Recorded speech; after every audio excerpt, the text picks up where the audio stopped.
नमस्कार दोस्तों, स्वागत है आप सभी का आज की इस वीडियो में, जहां पर आज मैं बैठा हूं किया सोनेट डीजल के अंदर। दोस्तों, मैं इस गाड़ी को एक ट्रिप पे लेकर गया था और मैंने इस गाड़ी को लगभग 1000 किलोमीटर के आसपास चला लिया है। तो मैंने सोचा क्यों ना आपके साथ में इस गाड़ी का एक ओवरऑल 1000 किलोमीटर का ड्राइविंग एक्सपीरियंस शेयर किया जाए। इसलिए आज मैं आपके साथ में इस गाड़ी का एक डिटेल्ड ड्राइविंग एक्सपीरियंस शेयर करने वाला हूँ। सारी चीज़ें मैं यहाँ पर लिख के ले आया हूँ ताकि कोई भी चीज़ मैं जल्दबाजी में भूल ना जाऊँ। और एज अ वेन्यू ओनर मुझे किया सोनेट कैसी लगी चलाने में, उन चीज़ों के बारे में हम बात करने वाले हैं साथ साथ में। चलिए स्टार्ट करते हैं इस गाड़ी को ड्राइव करना। और सबसे पहली चीज़ के बारे में बात करते हैं, क्या चीज़ें अच्छी है क्या चीज़ें बुरी है, ये भी मैं आपको बताने वाला हूँ। सबसे पहली चीज़ है इंजन। ठीक है, इंजन, पावर और माइलेज के बारे में बात करते हैं सबसे पहले। तो इंजन इस गाड़ी के अंदर आपको 1.5 लीटर का 4 सिलेंडर CRDI डीजल इंजन मिल जाता है, जो कि सेम क्रेटा के अंदर है, सेल्टॉस के अंदर है, और वही सेम इंजन आपको वेन्यू के अंदर भी मिल जाता है। इंजन इस गाड़ी के अंदर अच्छा है, 114 bhp की पावर प्रोड्यूस करती है। टॉर्क यहाँ पर आपको 250 Nm का मिलने वाला है।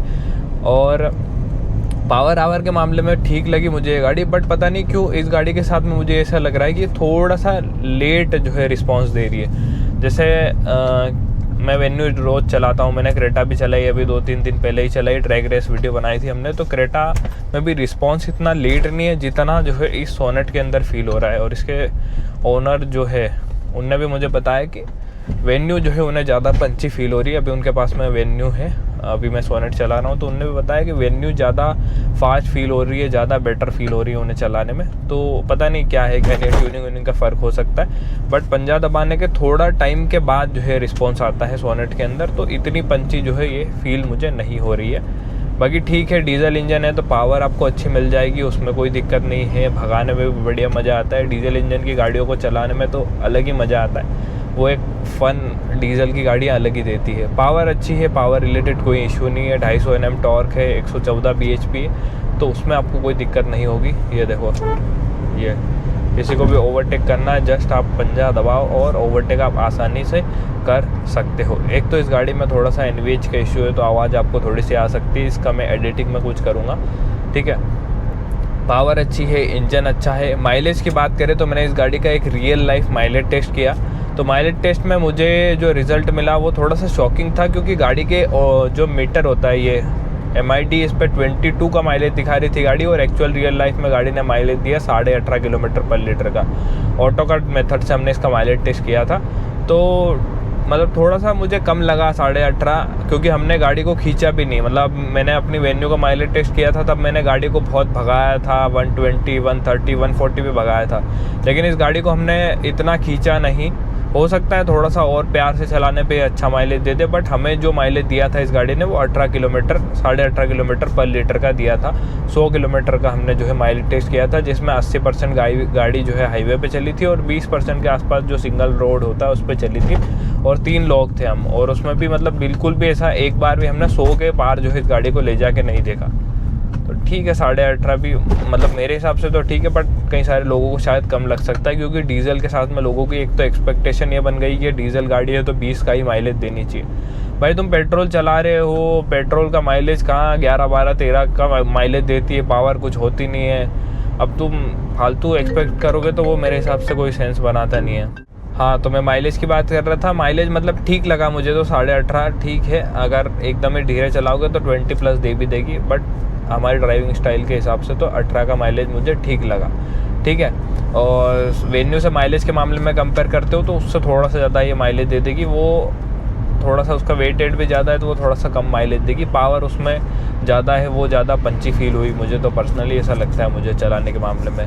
अब हम बात करते हैं विजिबिलिटी की। विजिबिलिटी भी एक चीज़ है, विजिबिलिटी के मामले में भी अगर हम वेन्यू से कंपेयर करते हैं या कोई सी भी गाड़ी अदर से कंपेयर करते हो आप, एक तो इस गाड़ी की जो विंडशील्ड है वो आपको बहुत छोटी लगेगी अगर आप किसी दूसरी गाड़ी में बैठोगे और इसमें बैठोगे तो। मतलब इतनी सी बड़ी विंडशील्ड है इस गाड़ी की, ये देखो, तो काफ़ी छोटी फील होती है। अंदर से भी ये गाड़ी काफ़ी छोटी फील होगी आपको। एक चीज़ ये है, हो सकता है इसका फेसलिफ्ट जब भी आए 2027 में तो थोड़ा सा चेंज वेंज हो जाए, या जनरेशन चेंज हो जाए इस गाड़ी की। ठीक है, क्योंकि वेन्यू की तो हो गई है और इसकी भी अनुमानित है कि इसकी भी होगी ही होगी। तो जो विजिबिलिटी है वो मतलब विंडशील्ड काफ़ी छोटी है इसके आगे की। पीछे का व्यू ठीक ठाक मिल जाता है, ORVM से जो व्यू है वो भी ठीक ठाक मिल जाता है, बट यहाँ पर बोनट की विजिबिलिटी आपको नहीं मिलेगी।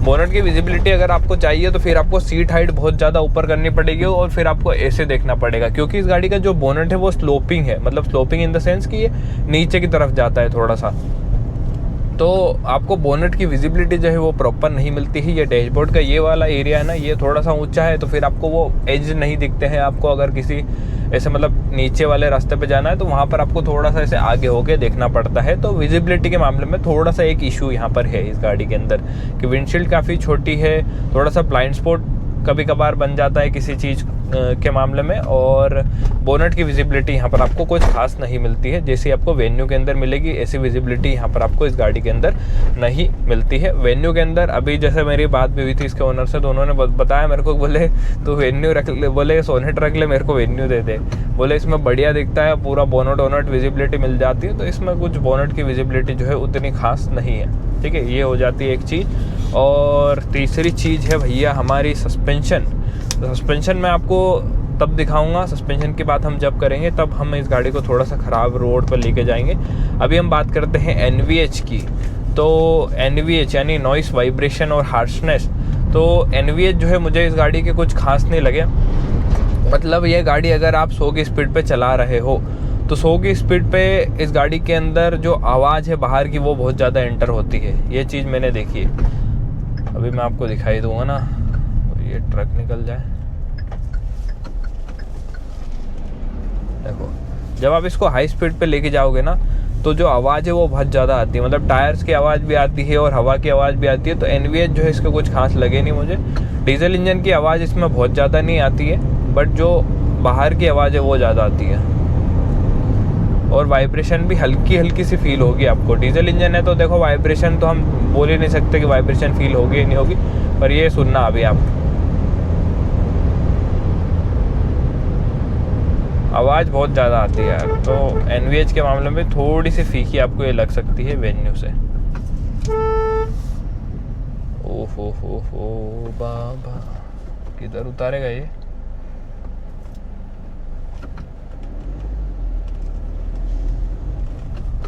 अच्छा, पलटेगा कैसे?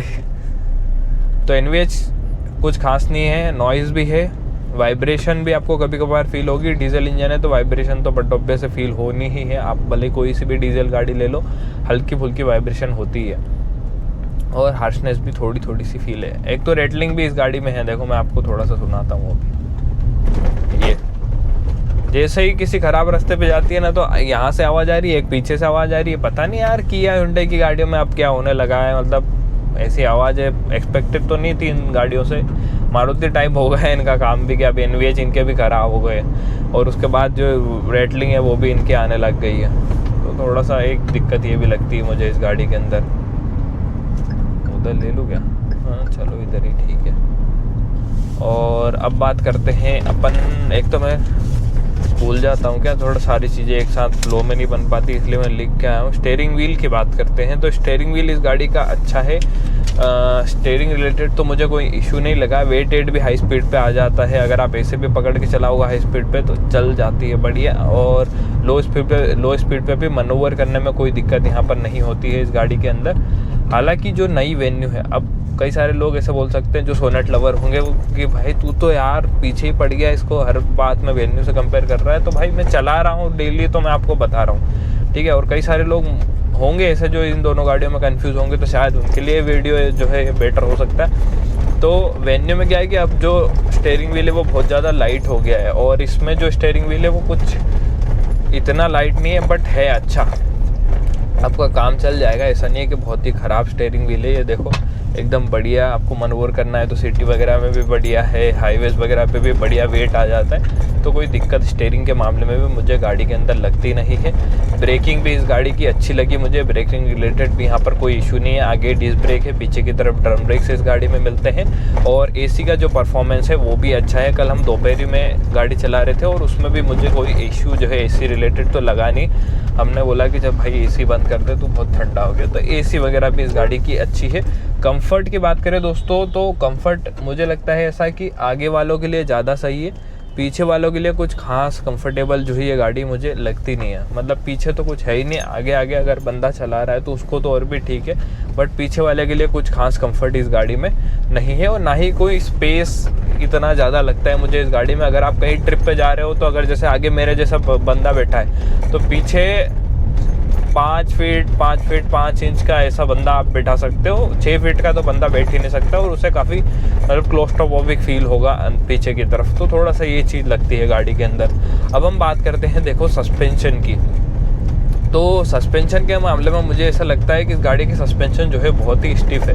मतलब हाईवेज वगैरह पे भी अगर कोई एंडुलेशन आ गया तो एकदम से ऐसे उछलती है गाड़ी, ऐसे बिल्कुल। अभी देखो ये थोड़ा सा भी ख़राब रोड पे आप लेके जाओगे ना तो आपको फील होगा कि नहीं यार गाड़ी के सस्पेंशन में वाकई में दम नहीं है। गड्ढे अड्डे बहुत ज़्यादा हैं, और अगर जैसे मान लो कोई गड्ढा है और आपने उससे स्पीड पे से निकाली तो एकदम भट्ट से आवाज़ आती है सस्पेंशन की।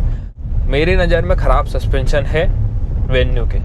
क्यों? क्योंकि उस गाड़ी के सस्पेंशन स्टिफ है, और स्टिफ सस्पेंशन मतलब जैसे हम डे टू डे लाइफ में गांव वाले व्यक्ति हैं, हमें ऐसा ख़राब रास्ते पे भी चलना पड़ता है, अच्छा रास्ता भी चलता है, गड्ढे वाला रोड भी आता है। अब कोई हम मेनली ऐसे हाईवेज पे तो रहते नहीं हैं, तो वहाँ जो है ये ख़राब सस्पेंशन या स्टिफ सस्पेंशन हमें परेशान करते हैं। और वही सेम सीन इस गाड़ी के साथ में भी है। वेन्यू से भी ख़राब सस्पेंशन मुझे इस गाड़ी के लगते हैं, मतलब काफ़ी स्टिफ है। अगर इसके ओनर का पर्सपेक्टिव भी बताऊं तो उन्होंने भी मुझे बताया कि यार मुझे तो वेन्यू के सस्पेंशन अच्छे लग रहे हैं सोनेट से। तो ये एक चीज़ है, सस्पेंशन के मामले में कुछ खास दम नहीं है इस गाड़ी के अंदर, और काफ़ी स्टिफ सस्पेंशन जो है इस गाड़ी के आपको फील होते हैं। ख़राब रास्ते पे जाओगे तो खड़खड़ खड़खड़ आवाज़ भी आएगी, और उतना बढ़िया जो है ये चिपक के नहीं चलती जितना दूसरी गाड़ियाँ चलती हैं। तो ये एक चीज़ है, ठीक है। स्टेबिलिटी पे मैं आपको दिखाऊंगा। स्टेबिलिटी के लिए मैंने अभी इस गाड़ी को थोड़ा सा खींच के भी देखा 150 तक, तो उसकी भी बात हम करने वाले हैं। ये देखो पूरा बंदा हिल जाता है भाई, पूरा बंदा। ये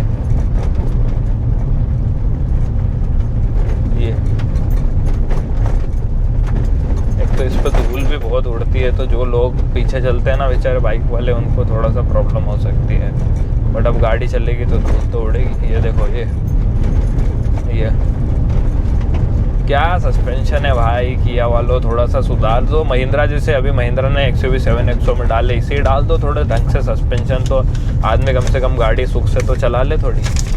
अब हम बात करते हैं सीट हाइट की। सीट हाइट ठीक है इस गाड़ी की, AC हेडलाइट थ्रो और कंफर्ट ये सारी चीज़ें मैंने आपको बता दी, बस स्टेबिलिटी बची है। सीट हाइट की बात करें दोस्तों तो सीट हाइट ठीक है, मतलब आप अच्छी सीट हाइट पे बैठते हो। ऐसा नहीं है कि आपको हैचबैक वाला फील आएगा, जैसे कुछ गाड़ियां हैं जिनमें आप SUV कॉम्पैक्ट SUV ने बोलते हैं, लेकिन उसमें आप बैठते काफ़ी नीचे हो। तो इस गाड़ी में ऐसा नहीं है, बैठते आप ठीक ठाक हाइट पे हो, बढ़िया आपको मतलब एक अच्छा फील आता है। हालांकि बोनट की विजिबिलिटी कुछ खास नहीं मिलती, बट फील अच्छा आता है कि हाँ आप अच्छी हाइट पे बैठे हुए हो गाड़ी के अंदर। देखो रेटलिंग सुनो। एक चीज़ ये है कि मतलब अगर आपके पास भी सोनेट होगी तो कमेंट में बताना कि आपकी गाड़ी में से भी पीछे से कुछ सीट के पास से आवाज़ आ रही है क्या। मतलब मैं 2 सोनेट, इनफैक्ट 2 या 3 सोनेट मैंने चलाई है, और तीनों के अंदर सेम आवाज़ आ रही थी, और तीनों डीजल ही चलाई है, तो पता नहीं क्या दिक्कत है इसमें। ये अगर ऐसी आवाज़ मेरी गाड़ी में से आने लग जाए तो भाई मैं तो परेशान ही हो जाऊँ, सही में बहुत आवाज़ आ रही है इसमें। तो ये cut cut cut cut cut. चलिए अब स्टेबिलिटी की बात करते हैं हम, और स्टेबिलिटी के मामले में भी वेन्यू से कंपेयर कर लेंगे। तो देखो डीजल इंजन जब खींचते हो तो क्या आवाज़ आती है भाई, क्या मज़ा आता है। ये जैसे अभी निकली गड्ढे में से किसी उछली गाड़ी, आगे तो और आपको कम पता चलेगा, पीछे ज़्यादा। देखो अभी ये रास्ता है ना, ये गई 90 और 120 123। अब मैं आपको दिखाऊं, ये उतना कॉन्फिडेंस नहीं आता इस गाड़ी को चलाने में हाई स्पीड पे, जितना आपको XUV 3XO या इनफैक्ट वेन्यू या दूसरी गाड़ी पे कॉन्फिडेंस फील कर पाओगे। देखो ठीक है, स्ट्रेट रोड पे चला रहे हो 150 तक भी ऐसे पकड़ के आप चला सकते हो, बट जैसे ही कोई कट मारने की बारी आई तो फिर थोड़ा सा झूलती है गाड़ी। ये बंदा भी झूलता है, गाड़ी भी झूलती है, और पीछे से थोड़ी सी इधर उधर होती है। तो उस मामले में मुझे थोड़ा सा लगा कि यार स्टेबिलिटी और इम्प्रूव हो सकती थी और ज़्यादा बेटर हो सकती थी। अभी जैसे सोनेट वेन्यू के अंदर क्या है कि वो प्लेटफॉर्म वगैरह भी चेंज हुआ है, तो उसकी स्टेबिलिटी ज़्यादा अच्छी फील होती है इस गाड़ी से। तो स्टेबिलिटी के मामले में थोड़ी सी वीक जो है ये गाड़ी हो जाती है, ठीक है। और इधर चलते हैं थोड़ा सा, देखो खराब सस्पेंशन, ये भाड़ भाड़ भाड़ भाड़ भाड़ भाड़ भाड़ भाड़ भाड़। तो स्टेबिलिटी इस गाड़ी की कुछ खास जो है मुझे लगी नहीं। तो दोस्तों यही था ओवरऑल एक ड्राइविंग एक्सपीरियंस किया सोनेट डीजल का, और आई होप मैंने आपको ढंग से थोड़ा सा समझाया हो। अगर आपको ढंग से फिर भी नहीं समझ में आया हो तो आप कमेंट में लिख देना क्या चीज़ आपको समझनी है, तो वो मैं आपको समझा भी दूंगा। बट ओवरऑल यही था इस गाड़ी का एक driving experience. I hope video आपको अच्छी लगी हो। वीडियो अच्छी लगी हो तो चैनल को सब्सक्राइब, वीडियो को लाइक ज़रूर कर देना। वीडियो देखने के लिए आपको बहुत बहुत धन्यवाद। Thank you so much. और हेडलाइट थ्रो देखो, मैंने आपको बताया नहीं बताया, बता देता हूँ। हेडलाइट थ्रो का सीन ऐसा है कि इसमें हेलोजन आते हैं, बट इसमें अपग्रेडेड है, मतलब एलईडी में अपग्रेड इसको करा लिया है, तो वो फिर सेंस बनता नहीं है। एलईडी में अपग्रेड करा लोगे तो सही बात है, वो तो फिर अच्छा ही थ्रो देगा। तो ये एक चीज़ है, फिर वो मतलब हम उसे गिन ही नहीं सकते एक तरीके से, क्योंकि कंपनी में से हेलोजन आते हैं तो हेलोजन का थ्रो कम होता है और एलईडी का ज़्यादा ही होता है।